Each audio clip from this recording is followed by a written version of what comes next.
계신 분과 이렇게 인사하는데요. 이렇게 합니다. 주님이 우리 모임 중에 함께 하십니다. 주님이 우리 모임 중에 함께 하십니다. 감사합니다. 지난주 말씀드린 대로 예수님께서 부활하신 이 안식 후 첫날, 주일날이죠. 안식 후 첫날 이야기를 2시간에 나눠서 드린다고 그렇게 지난주에 말씀드렸는데 기억하시는지 모르겠네요. 그렇게 말씀드렸는데 지난주에는 특별히 내용은 이랬습니다. 우리가 부활하신 주님을 믿는다는 그 믿음이 어떻게 생겨지냐 이것이죠. 우리가 주님의 부활을 여러분 다 믿으시죠? 근데 그게 어떻게 우리에게 생겨나는가. 그런데 따지고 보면 부활에 너무나 많은 증거들이 있고 또 실제 그런 역사적인 증거 여러 가지 정황들이 차고 넘치지만 너무 확실한 합리적인 증거가 있지만 결국 우리가 그것을 보고 믿는 것이 아니라 하나님이 우리를 믿게 하시는 줄 믿습니다. 이것이 우리의 믿음이에요. 그래서 많은 우리가 부르는 찬송가 중에 이 눈에 아무 증거 아니 배어도 믿음만을 가지고서 늘 걸으며, 이 눈에 아무 증거도 없고 아무것도 없어도 우리가 믿는 믿음의 내용은 어찌 보면 좀 황당할 만큼 그것을 보지 않아도 믿는다는 거예요. 그렇습니다. 예수님은 살아계시는 동안에도 수많은 표적을 행하셨다고 우리가 요한복음을 이제 거의 마무리할 지점에 이르렀는데 그 표적을 보이시면서 연습시키신 게 있어요. 그건 뭐냐면 표적만 보고 믿는 믿음은 가짜라는 거죠. 표적을 통해서 결국 봐야 될 것은 예수님. 역시 부활도 부활 그 자체, 죽었다가 사람이 살아나는 것은 믿지 않는 사람에게는 그냥 서프라이즈, 세상에 이런 일이 정도일 수도 있다는 거예요. 그래서 그것을 보고 정말 계셨고 육신이 살아나셨지만 그 모습을 본 제자들에게 예수님께서는 표적처럼 너희가 이것을 본고로 믿느냐 보지 못하고 믿는 사람이 더 복이 있다 이런 말씀을 연습시키는 거예요. 그 이유는 뭐냐면 이후에 올 많은 성도들 2000년 이후에 있던 모든 성도 우리까지 포함해서 예수님의 부활을 그 증거들을 실제로 눈에 본 사람은 없다고 봐야 합니다. 그 제자들 속사도나 이런 사도행전 고 언저리 외에는 전해지는 모든 말씀을 통해서 듣게 되었던 거죠. 그렇습니다. 이후에 올 모든 구원받은 사람들은 확실한 눈에 보이는 증거들이 점점 줄어들어요. 사도행전 처음에 보면은 어떤 기적들이 나타나고 했지만 성경이 다 완성되고 그 다음에 문명이 발달하고 언어가 막 번역이 되고 성경도 번역이 되고 그렇게 되면서는 다른 어떤 기적 신비한 것보다 주 예수를 믿으라 그리하면 너와 내 집이 구원을 얻으리라 이런 복음 선포를 통해서 믿게 되는 거예요.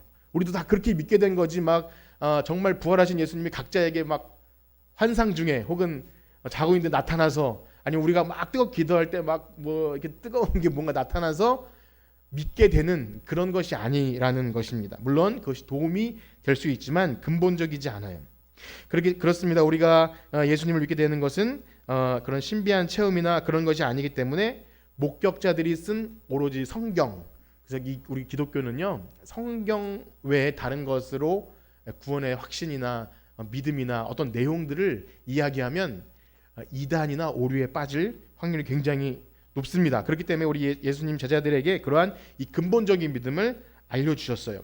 그러나 어쨌든 예수님은 떠나시기 전에 그렇게 믿지 못하는 제자들에게 어쨌든 요 말 표현이 좀 그렇지만 어쨌든 확신을 주셨어야 돼요. 왜냐하면 예수님 가시잖아요. 그런데 증거해야 될 이 제자들이 잘 모르겠어요 라고 말하면 어디 힘이 있겠습니까? 그래서 확신을 주시기 위해 여러 번 찾아가시죠. 마리아의 이름도 마리아야 불러주시고 제자들에게 여러 번 나타나시면서 나야 내가 진짜 너희들 선생님 예수 메시아야 하면서 자꾸 보여주셔요. 도마에게도 자신의 이 손의 못자국과 허리의 창자국을 직접 보여주시면서까지 나타내시죠. 그러니 어찌 보면 여러분 부활을 목격한 그 시대에 살았던 사람들이 저도 성경을 보면서 참 부러웠어요. 실제로 예수님이 이 땅에 오심을 받고 그 다음에 부활의 아침을 경험한 그 사람들이 여러분도 좀 부러우시죠? 전혀 그렇지 않아요. 근데 그렇지 않다는 게 맞다는 말씀을 드리려고요. 왜냐하면 우리는 보지 않았지만 믿는 정말 복 있는 성도들인 줄 믿습니다. 그럼 정말 그러시죠? 아무도 본 사람이 없지만 이 예수님께서 세워놓으신 제자들과 성경의 기록자들, 목격자, 증언자들을 통해서 완성되어진 성경으로 우리는 그것을 믿고 있는 거예요. 자, 그래서 두 번째로 첫 번째 그 말씀을 드렸고요. 두 번째로 오늘 말씀드릴 내용은 뭐냐면 예수님께서 그 부활하신 몸을 가지고 제자들에게 확신 주시고 믿음을 넣어주시고 그렇게 하셨다는 그 사실 자, 그러면 우리가 그것을 가지고 믿었어요. 그러면 기분이 굉장히 좋아지고 어떻게 보면 성령 충만하고 황홀해지고 그래서 구원의 확신이 넘쳐나요. 그러면 된 것일까요? 그렇지 않다는 이야기를 오늘 드리고자 합니다. 그것은 뭐냐면 우리만 가지고 간직하라고 주신 것이 아니라는 것입니다. 만약에 그렇다고 한다면 개인 구원에 그치는 거죠. 그냥 세상은 어떻든지 간에 그 다음에 나의 가족이나 형제나 아니면 내가 처한 어떤 현실은 다 무시하고 산에 올라가서 혼자 믿어도 되는 것이죠. 그러나 그렇지 않다는 것입니다. 오늘 말씀을 그 얘기를 드리고자 하는데 먼저 19절 20절 말씀 함께 보도록 하겠습니다. 19절 20절입니다.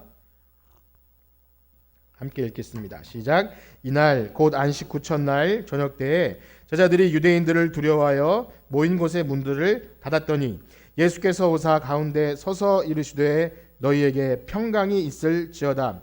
이 말씀을 하시고 손과 옆구리를 보이시니 제자들이 주를 보고 기뻐하더라. 아멘.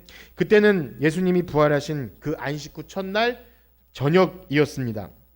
한번 생각해 보세요. 새벽부터 새벽잠 설쳤죠. 마리아가 예수님을 봤다고 제자들을 막 가서 깨워서 후다닥 베드로와 요한이 막 먼저 달려갔다가 베드로가 확인하고 그날 그 새벽이라는 거예요. 아마 새벽잠을 설쳤으니까 한낮 동안 계속 그 멘붕에 빠졌을 거예요. 평소와 다른 일정으로 인해서 새벽부터 잠을 설쳤고 정말 예수님이 이 시체가 어디 갔는지 그 마음속에는 부활에 대한 생각도 당연히 믿음도 있었을 거예요. 제자들은 마리아가 와서 내가 주를 보았다 얘기한 걸 가지고 정확히 믿었는지 안 믿었는지 지난주에 그렇게 말씀드렸죠. 그것을 정말 예수님 없어진 것을 믿은 건지 아니면 부활하신 것을 믿었는지 애매할 정도로 이 제자들의 행보가 이상했어요. 왜냐하면 그냥 집으로 돌아갔다는 겁니다. 그러니 지금 무엇을 의미하나요? 지금 예수님 전한 예수님을 보았다고 한 마리아가 전에 어떤 여인이었죠?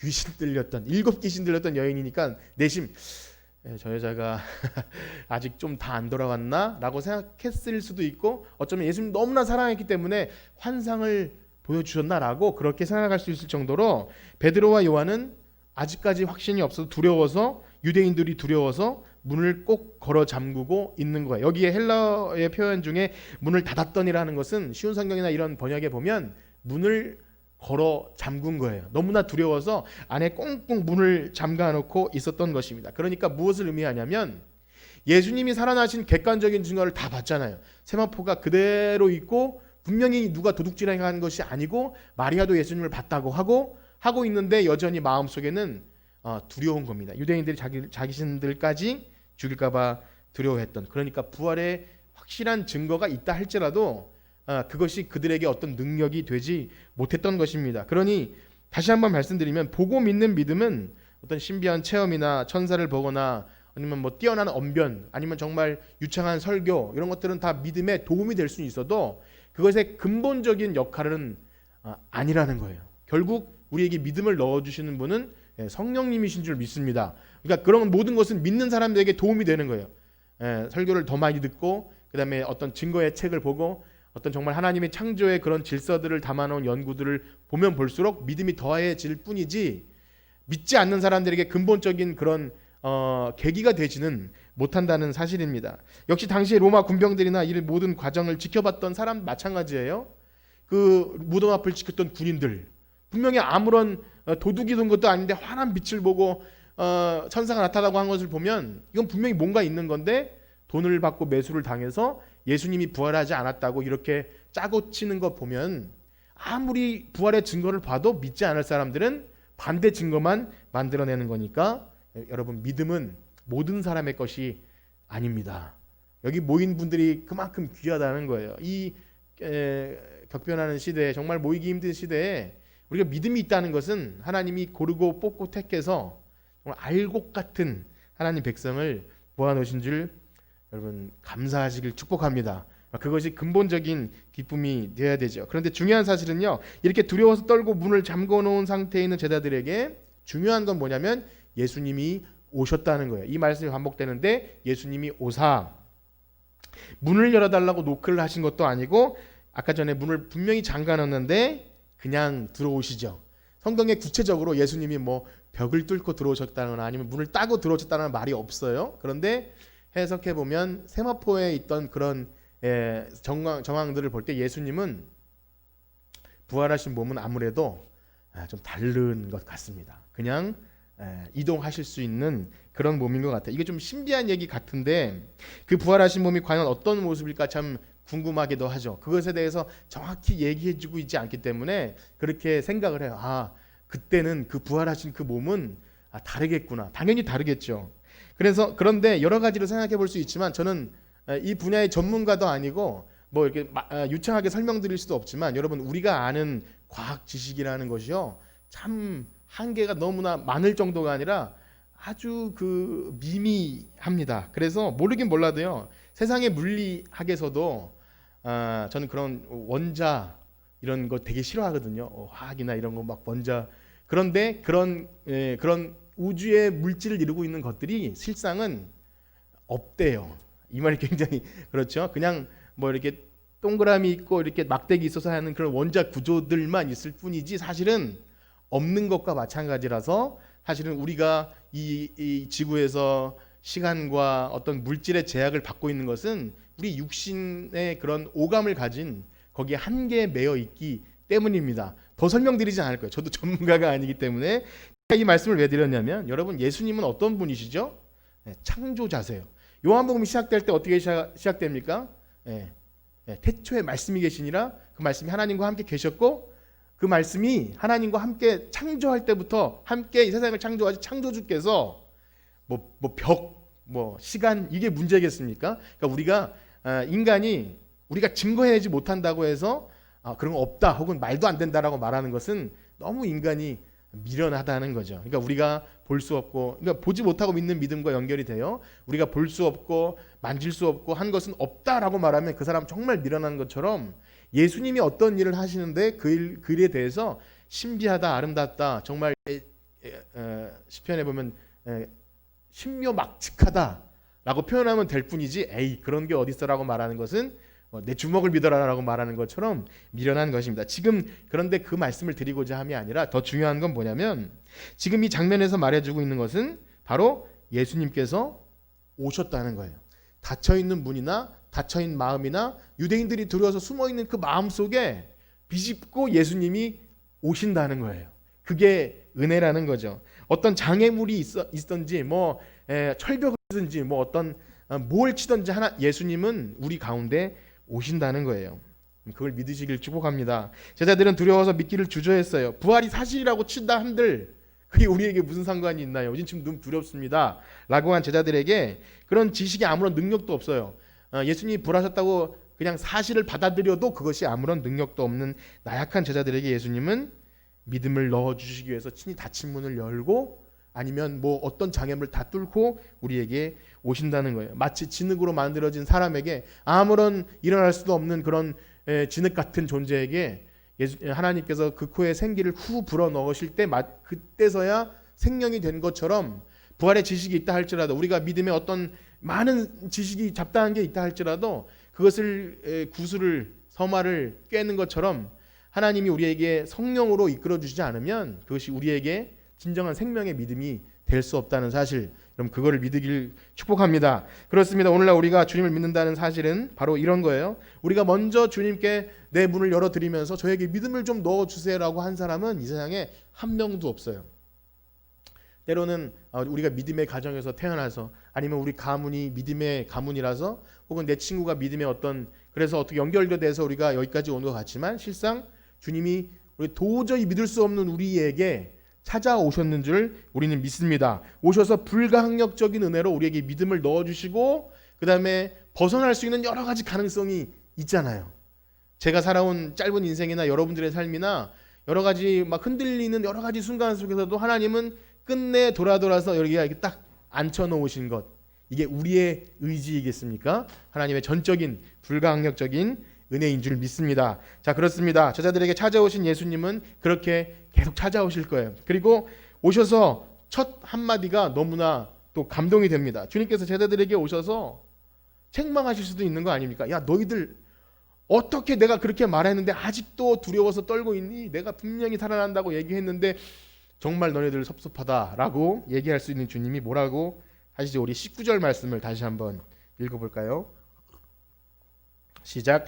이날 곧 안식 후 첫날 저녁 때 제자들이 유대인들을 두려워하여 모인 곳의 문들을 닫았더니 예수께서 오사 가운데 서서 이르시되 너희에게 평강이 있을지어다. 아멘. 옆에 계신 분께 인사할까요? 평강이 있을지어다. 예, 요거 짧게 하면은 이겁니다. 샬롬입니다. 샬롬. 이것은 세상의 평안이 아니라 하나님이 우리에게 주실 수 있는 샬롬, 그 평강을 얘기하는 거예요. 평강이 있을지어다. 정말 그래서 주님을 믿는 자들의 그 표징은요, 마음에 평강이 있는 거예요. 우리가 처한 어떤 상황이나 그것과 아무런 상관없이 마음에 기쁨이 넘치고요. 그래서 우리가 부르는 찬양 중에 주 예수 내 맘에 들어와 계신 후 변하여 새 사람 되고 하다가 주 예수 내 맘에 오심, 주 예수 내 맘에 오심, 물밀듯 내 맘에 기쁨이 넘침은 주 예수 내 맘에 오심. 그렇죠. 주 예수께서 내 맘에 오시면 그 보여지는 첫 번째 특징은 평강과 기쁨입니다.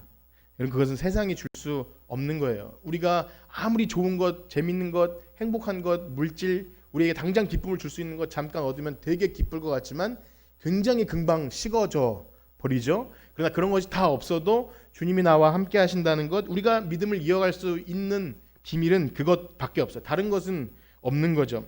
그런데 지금 제자들의 상황이 예수님이 오셔서 겉보기에 달라진 것이 사실 있을까요?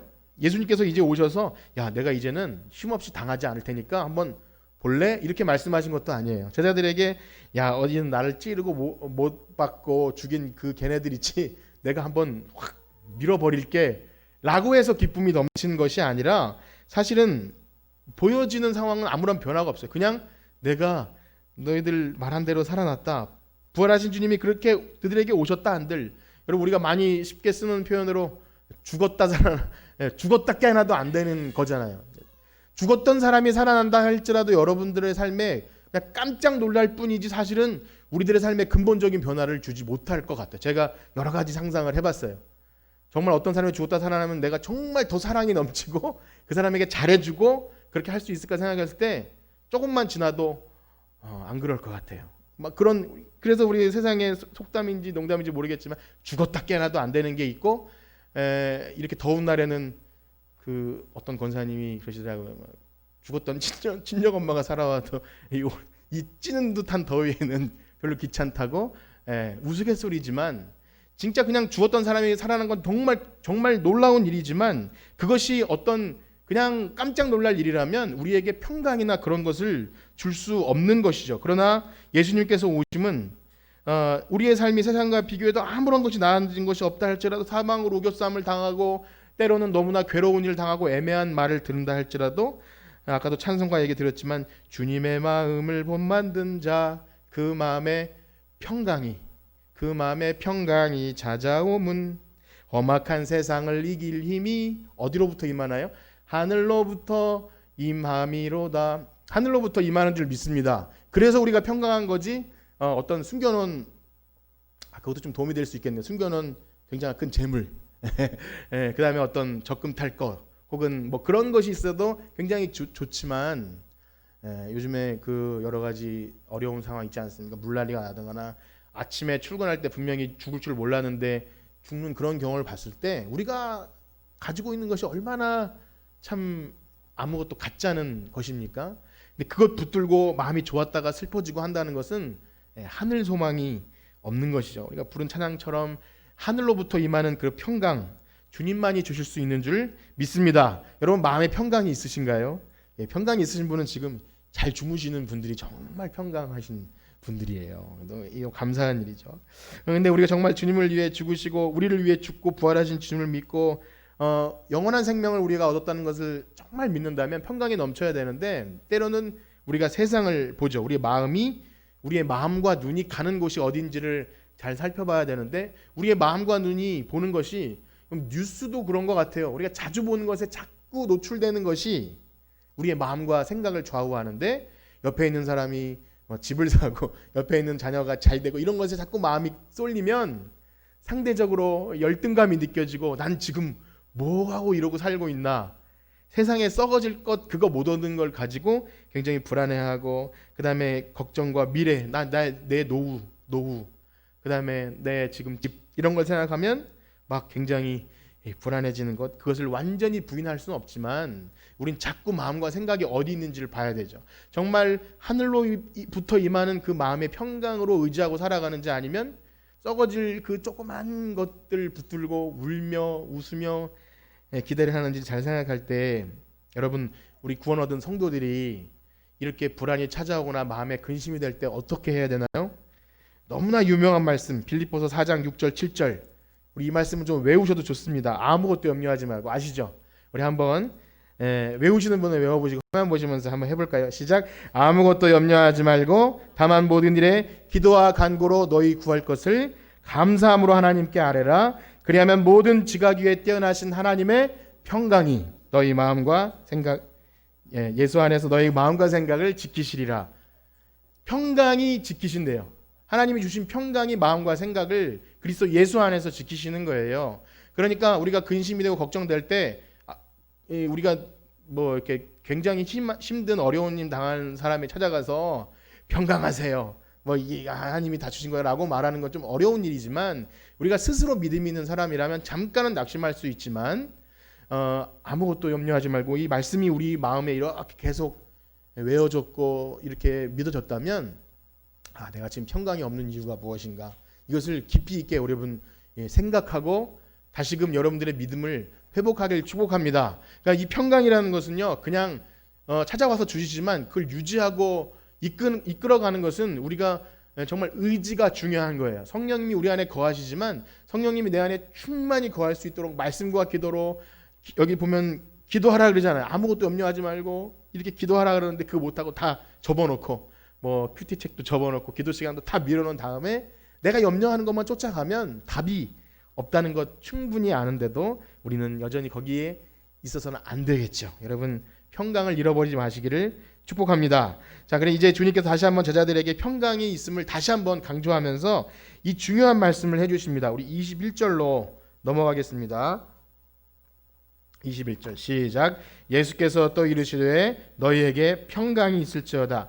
아버지께서 나를 보내신 것 같이 나도 너희를 보내노라. 아멘. 서두에 말씀드린 바와 같이 평강이 생겼어요. 주님의 부활을 믿어요. 나는 죽어도 천국 가요. 우린 구원의 확신이 있어요. 그러면 그것으로 된 것이냐? 그렇지 않다는 거예요. 뭐냐면 여기 보니까 나를 보내신 것 같이 나도 너희를 보낸다.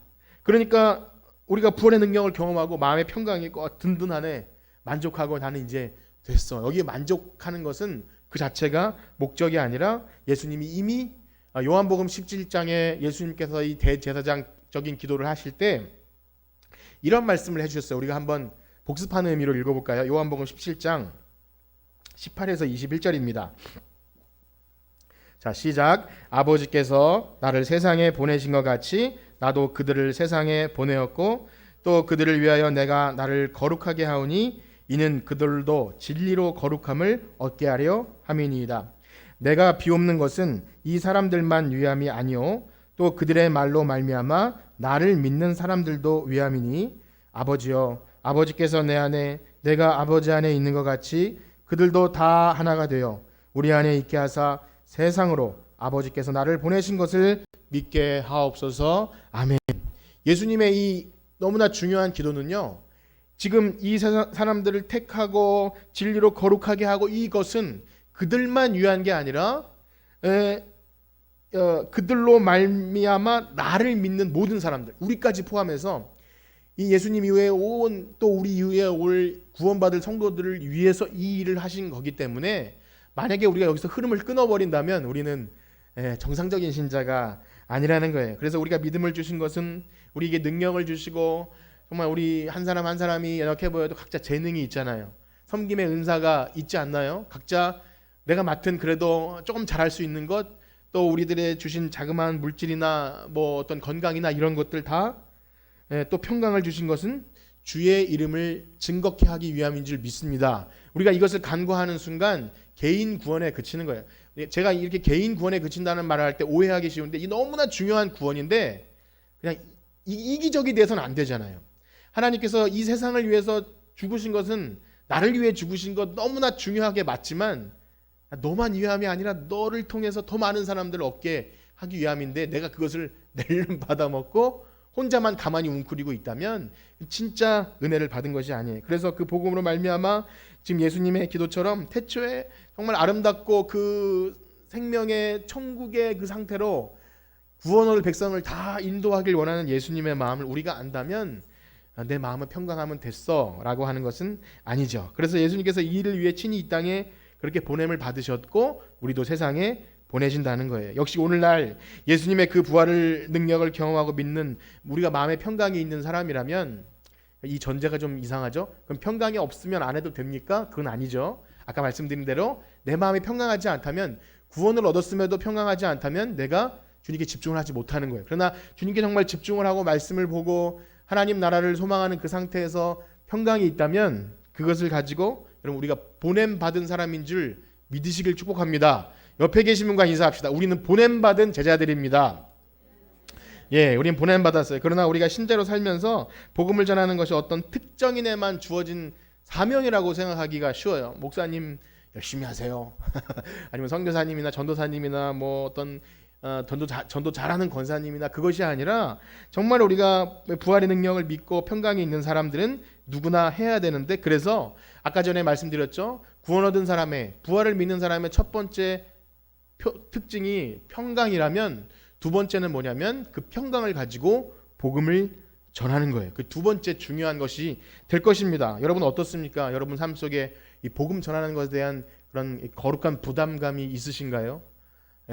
그것이 너무나 중요한데 만약에 난 좀 언변도 좀 부족하고 내가 무슨 뭐 말을도 잘 못하고 그렇습니다. 다 이해는 되지만 여러분 너무나 중요한 것은요. 참 신비한 사실은 이 복음을 전하기 위해 우리가 마음을 먹고 기회를 엿보기 시작하는 순간 믿음을 더하여 주세요. 여러분 그걸 한번 체험하길 축복합니다. 누군가에게 어떤 대상이 있는데 어떻게 복음을 전할까라고 생각하는 순간 믿음을 더하여 주시고 말할 수 있는 그런 능력들을 입에 넣어 주시고 그때 기도가 나옵니다. 그래서 선교지에서 그런 역사가 많이 일어나고 우리 삶이 여기가 선교지가 아니라 할지라도 우리가 부족한 입술이지만 무언가 전하라고 뭔가 액션을 취하기만 해도 하나님은 기뻐하시면서 기다렸다는 듯이 능력을 주시는 거예요. 문제는 우리가 움직이지 않고 아무것도 행하지 않는 것이죠. 그래서 너무 중요한 것은 복음을 전하는 것을 애쓰고 기도한 사람만 이것을 체험할 수 있는데 또 역시 이것도 그냥 일어나는 것은 아닙니다. 그래서 주님이 이렇게 말씀하시죠. 22절 23절을 읽어볼까요? 22절 23절입니다. 시작. 이 말씀을 하시고 그들을 향하사 숨을 내쉬며 이르시되 성령을 받으라. 너희가 누구의 죄든지 사하면 사하여질 것이요 누구의 죄든지 그대로 두면 그대로. 아멘. 이 모든 일의 원동력은요 바로 성령의 능력인 줄 믿습니다. 그래서 이미 전에도 계속 말씀드려서 여러분은 알고 있는 사실이지만 이것은 계속 똑같이 돌아가는 거예요. 동글동글 돌아가요. 성령의 능력이 있어 이것을 할 수 있고. 그래서 여기 보면 우리가 이 성령이 처음 나온 것이 아니죠. 기억하십니까? 또 복습하는 의미로 예수님이 보혜사 성령님 보내준다는 약속하셨죠. 예, 대표적으로 한 구절만 한번 읽어보겠습니다. 요한복음 14장 26절입니다. 예, 생각나셔야 돼요. 여기 보면 생각나게 하신대요. 자, 읽어보겠습니다. 시작. 보혜사 곧 아버지께서 내 이름으로 보내실 성령 그가 너희에게 모든 것을 가르치고 내가 너희에게 말한 모든 것을 생각나게 하시리라. 아멘. 그래요. 제자들을 보내시면서 그냥 고아처럼 내버려 두지 않으신대요. 내가 너희를 고아처럼 내버려 두지 않고 또 다른 보혜사를 너희에게 보내어 영원히 너희와 함께 할 것인데 그는 여기 보니까 모든 것을 가르치시고 생각나게 하신대요. 여러분 그런 은혜를 경험하시길 축복합니다. 어떤 소극적인 신자가 저는 괜찮아요. 저는 생각 안 나도 되고요. 저는 그렇겠습니다. 근데 그것이 아니에요. 자 보세요. 부활을 믿고 구원을 믿게 하시는 분도 성령님이시고요. 복음을 전하게 하시는 분도 성령님이세요. 다시 한번 말씀드릴게요. 우리가 부활을 믿고 우리의 구원을 믿게 하시는 분도 성령님이시고 우리가 누군가에게 복음을 전해서 복음이 전해지게 하시는 분도 성령님이세요. 자 그렇다면 우리 믿음 생활의 성령님은요 믿게도 하시고 증거케도 하시는 분이래요. 그러면 당연히 우리가 성령의 능력을 의지하여 복음을 전하는 것과 증거하는 일을 계속해 나가는 것은 믿음의 선순환이 일어나는 겁니다. 선순환. 우리가 복음을 증거할수록 믿음을 더해 주시고 믿음이 더할수록 복음을 증거케 하시고 성령님은 우리에게 더 역사하시고 우리는 더 평강이 기뻐지고 하는 거예요. 선순환. 선순환의 반대는 뭐죠? 악순환이죠. 악순환. 악순환은 뭐죠? 복음 전할 생각도 없고 그럼 성령의 역사도 당연히 경험할 수 없고 그러다 보면 믿음도 더 식어지고 믿음이 식어지니 도대체 누구에게 증거하기 나도 지금 내 몸도 건사하기 힘든데 그럼 당연히 기도하기 힘들고 평강이 없어지고 악순환이죠. 여러분 이 한 바퀴를 굴리셔야 돼요. 그래서 때로는 금요 철야 때, 한 새벽 예배 때 어떤 도전이 있을 때 여러분 한 바퀴를 잘 굴리셔야 돼요. 그게 한 바퀴가 안 돌아가면 난 원래 이런 사람이었나 보다 하고 뒤로 물러가 침륜에 빠질 수밖에 없는 거예요.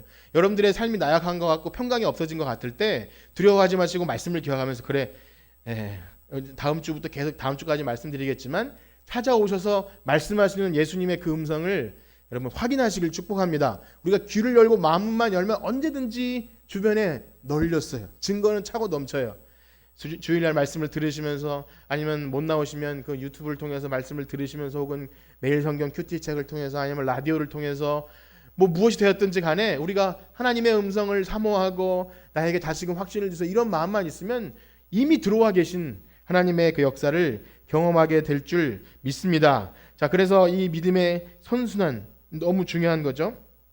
자, 그런데 그런 거예요. 이런 말씀을 좀 드리기 원해요. 이 선순환이 어떤 것이냐면 전에도 이런 좀 예화를 드렸는데 이스라엘의 그 우리가 이 요한복음의 배경이 되는 갈릴리 바닷가, 갈릴리의 고기가 엄청 많고 맑은 바다지 않습니까? 그런데 그 물을 공급해주는 그 수원지가 어디냐면 저 위로 올라가면 헬몬산의 그 비가처럼 덮여있는 얼음 산에서 그것이 녹아서 아주 맑은 물이 쫄쫄쫄 나와가지고 그것이 아름다운 바다를 이뤄요. 그럼 거기에 물고기도 많고 많은 사람들이 그 강에 깃대어서 먹고 살아가는데 그 강이 또 어디로 흘러가는 줄 아세요? 흘러 내려가면 밑에 가면 사해바다가 나와요. 사해바다 아시죠? 소금 바다. 거기는 더 이상 물이 흘러가지 않고 쌓이기만 합니다. 쌓이고 그 좋은 물이 흘러서 쌓여서 사해바다에 가면 죽은 바다 되는 거예요. 그 소돔과 고모라 사건 때 롯이 소금 기둥이 되어서 했던 그 사해바다. 그래서 이스라엘 지도를 이렇게 놓고 보면 위에서부터 강이 요단강을 타고 흘러내려오다가 갈릴리 바다가 있고 밑에 보면 사해바다에서 거기서 죽어버려요.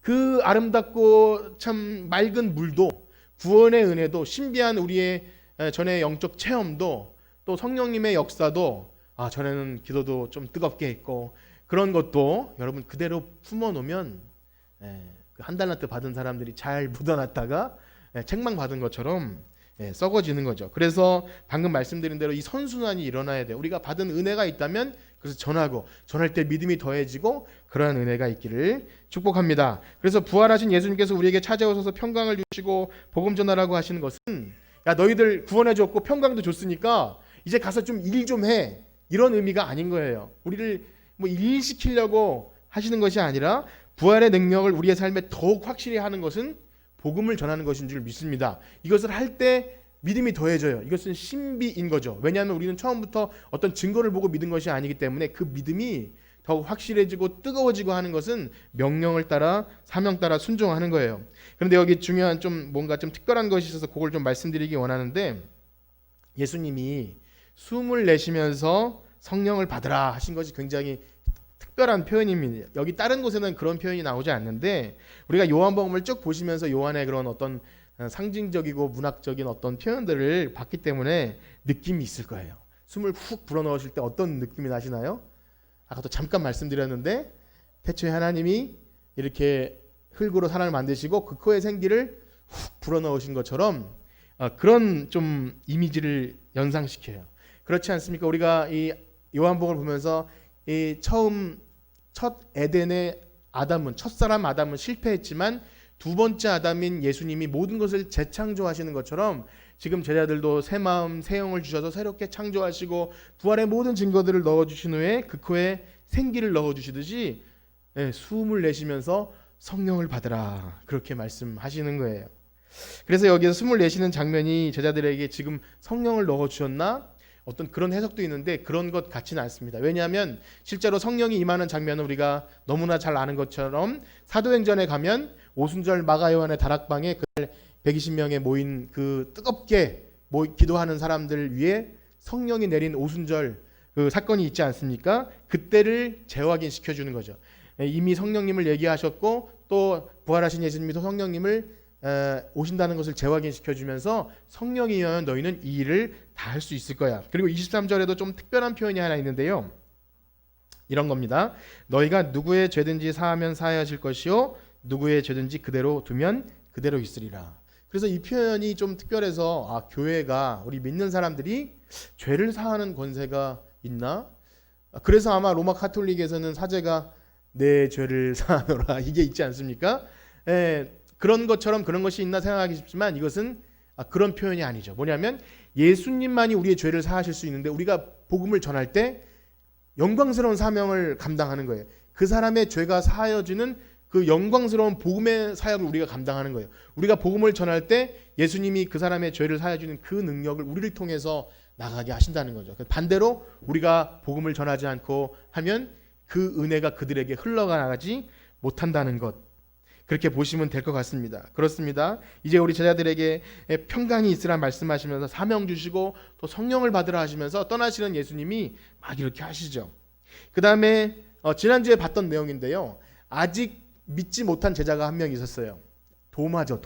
도마는 예수님이 첫 번째 찾아오셨을 때 그 자리에 없었기 때문에 다 아시는 내용이지만 간략하게 말씀드리면 나는 예수님의 손에 손을 넣어보지 않고 그 옆구리에 창자국을 보지 않으면 난 절대 믿을 수 없다. 이런 도마에게 예수님은 또 한 번 찾아오십니다. 또 한 번 찾아오셔서 그래 너 한번 넣어봐라. 손에 내 손 여기 있다. 이렇게 확인시켜주는 예수님이에요. 도마는 그 자리에서 나의 주 나의 하나님이 하면서 이렇게 고백을 합니다. 도마가 믿음이 없고 막 의심이 많고 이렇게 하는 것이 아니라 다 우리의 모습이라는 거죠. 그런데 저는 오늘 이 말씀을 통해서 26절에 좀 우리 마음속에 좀 중요한 의미를 주신다고 생각을 했어요. 26절 한번 읽어볼까요? 20장 26절입니다.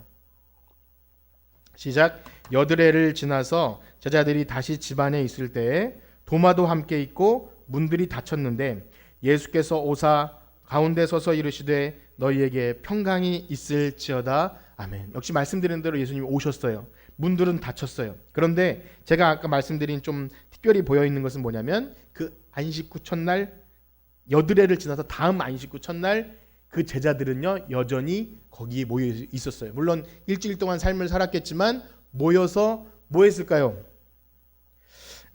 어쨌든 이 모임은 너무나 중요한 거예요. 예수님을 믿는 사람들이 모여서 있는 그 자리에 예수님이 오신 거예요. 그 수가 많고 적음을 떠나서 예수님을 믿는 사람들이 모인 이 자리에 성령님이 오시는 줄 믿습니다. 그래서 이 우리가 하나님을 만나고 개인적인 영적인 체험하는 것은 개별적으로 가능해요.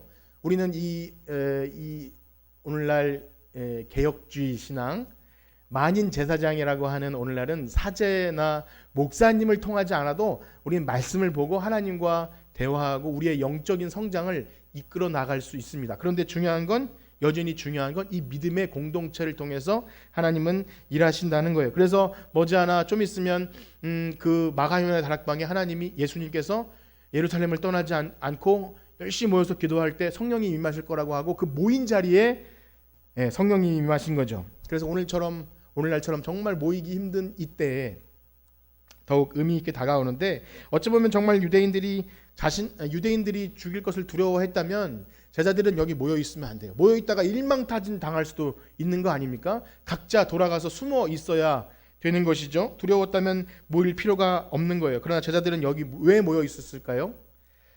후에 마가요의 다락방에서는 주님이 모여 있으라고 명령했지만 제자들이 여기 왜 모여 있었을까요? 제가 왜 자꾸 묻냐면 그 대답이 좀 싱거워서 그래요. 제 대답입니다. 마땅히 갈 곳이 없었을 것 같아요. 아무것도 할 것이 없어요. 왜냐?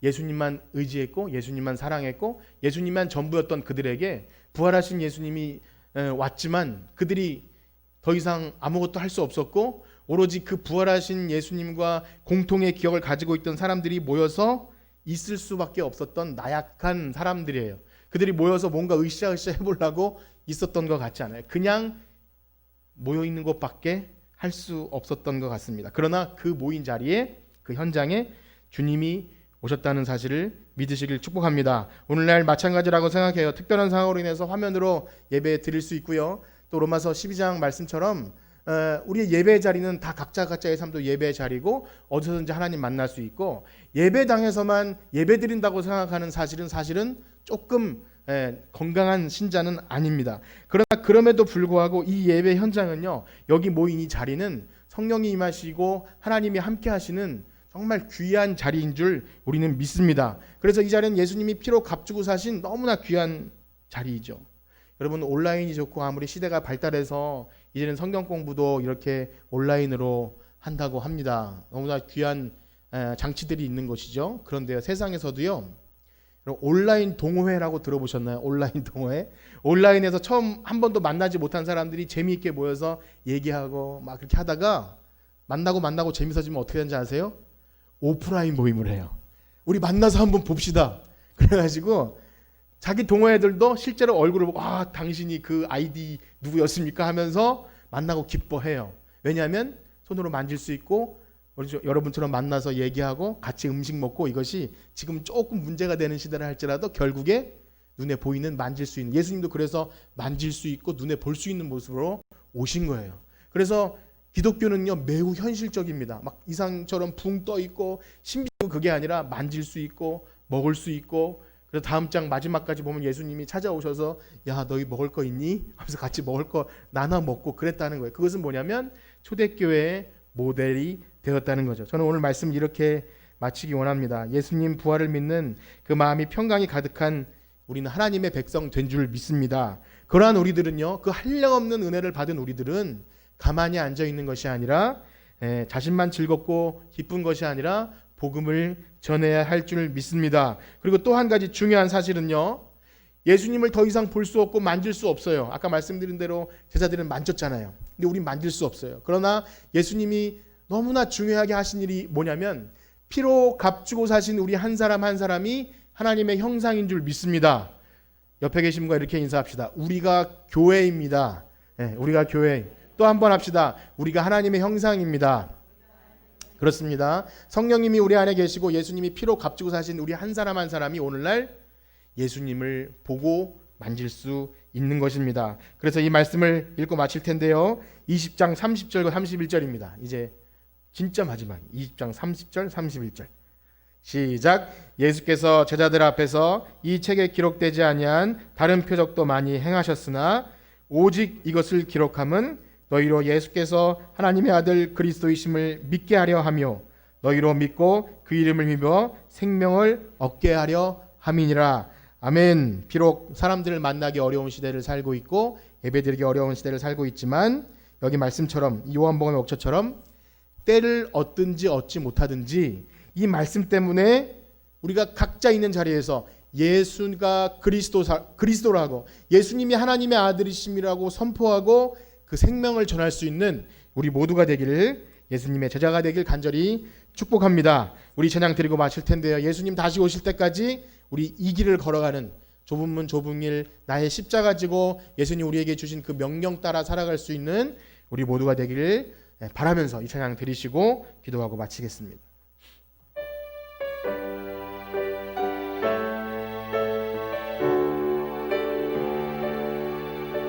주님 다시 오실 때까지 나는 이 길을 가리라. 좁은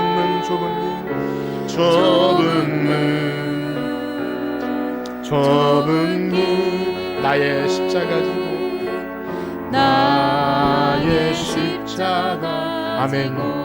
나의 가는 이 길 끝에서, 나의 가는 이 길, 나는 주님을 보리라. 나는 주님을 보리라. 아멘. 영광에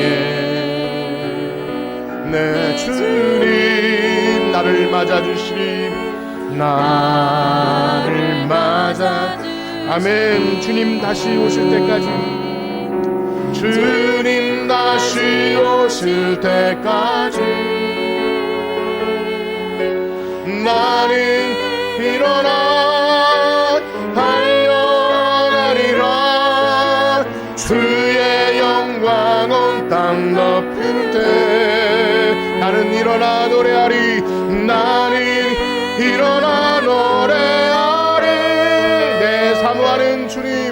내 사모하는 주님